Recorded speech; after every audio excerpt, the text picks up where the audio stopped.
अध्यक्ष महोदय, कभी कभी हमारे प्रतिपक्ष के लोग ये पूछते रहे हैं कि हमारे कितने विमान गिरे।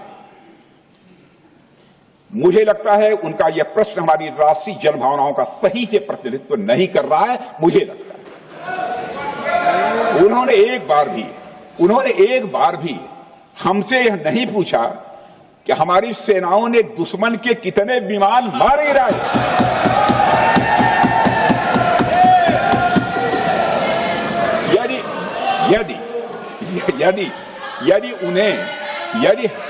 यदि उन्हें प्रश्न पूछना ही है अध्यक्ष महोदय, तो उनका प्रश्न यह होना चाहिए, क्या भारत ने आतंकवादी ठिकानों को तबाह किया? तो उसका उत्तर है हां।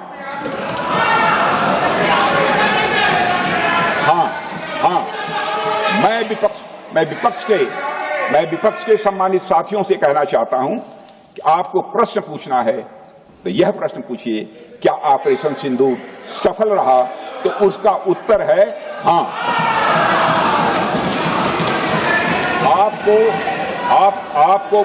आपको प्रश्न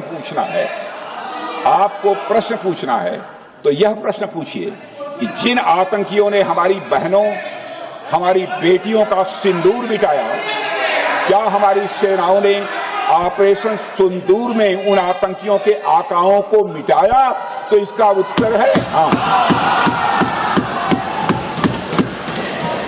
और आपको प्रश्न पूछना है तो यह पूछिए कि इस ऑपरेशन में क्या हमारे जाबाज सैनिकों को कोई क्षति हुई है? तो उसका उत्तर है नहीं। अध्यक्ष महोदय, लक्ष्य जब बड़े हो तो अपेक्षाकृत छोटे मुद्दों पर हमारा ध्यान नहीं जाना चाहिए।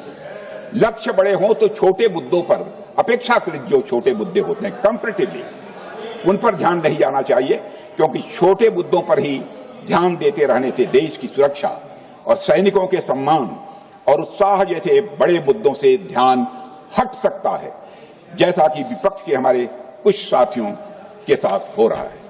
71 के युद्ध में, 71 के युद्ध में जब हमने पाकिस्तान को सबक सिखाया, उस समय की सरकार को मैं बधाई देना चाहता हूं। हमने अपने राजनीतिक और सैन्य नेतृत्व की प्रशंसा की। हमने ये नहीं देखा कि किस दल की सरकार है, किस विचारधारा की सरकार है, इसकी चिंता नहीं की कभी। हमारे नेता अटल बिहारी वाजपेयी ने संसद में खड़े होकर उस समय के नेतृत्व की प्रशंसा की थी।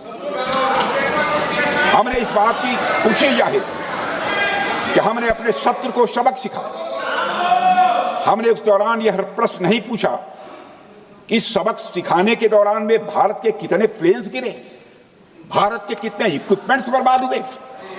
यह प्रश्न अध्यक्ष महोदय उस समय भी हम लोगों ने नहीं पूछा। अध्यक्ष महोदय, यदि मैं इसे और भी प्रैक्टिकल तरीके से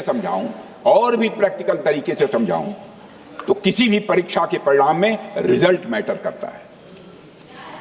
यदि किसी परीक्षा में कोई बच्चा अच्छे मार्क्स लेकर आ रहा है तो हमारे लिए उसके मार्क्स मैटर करने चाहिए।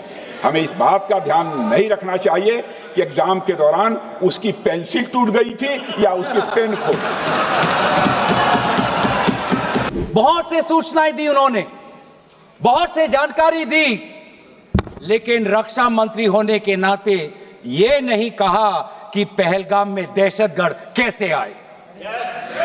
ये नहीं कहा कि बेसारन में जहां पर 1000 लोग जाते हैं, खुशियां मनाते हैं, कैसे 5 दहशतगर्द वहां पर जाकर 26 लोगों की गोलियों से छलनी करते हैं। ये सूचना रक्षा मंत्री ने नहीं दी। यही है सूचना का युद्ध। क्यों हुए? आज मैं ये जानना चाहता हूं कि पिछले 20 वर्ष में सबसे घातक आक्रमण हमारे महिलाओं पर हुआ, हमारे बच्चों पर हुआ, भारत के आत्मा पर हुई। हमने सबने वो दहशत को अनुभव किया। हम सब एकजुट हुए। हमने पूरी तरीके से समर्थन प्रधानमंत्री मोदी जी को दी कि अब जाइए, और ऐसा एक माहौल बन चुका था कि देश किसी भी कीमत चुकाने के लिए तैयार था। पूरा देश प्रधानमंत्री मोदी जी के साथ था, विपक्ष प्रधानमंत्री मोदी जी के साथ था। और अचानक 10 मई के दिन पे हमारे राष्ट्रदूत कहते हैं कि हम पाकिस्तान पर हमला करेंगे, और शाम के 10 मई को सूचना आती है कि पाकिस्तान के साथ अब युद्ध पर हम परिणाम दे रहे हैं, सीज फायर हो गया। क्यों हुआ?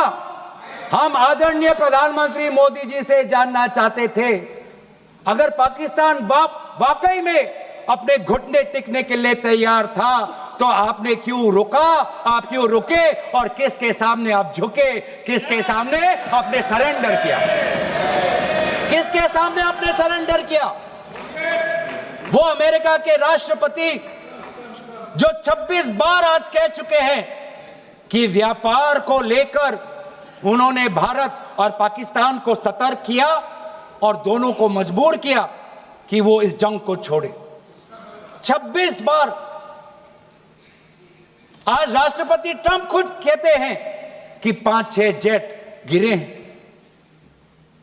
एक जेट करोड़ अरब रुपयों का है, मिलियंस एंड मिलियंस का है।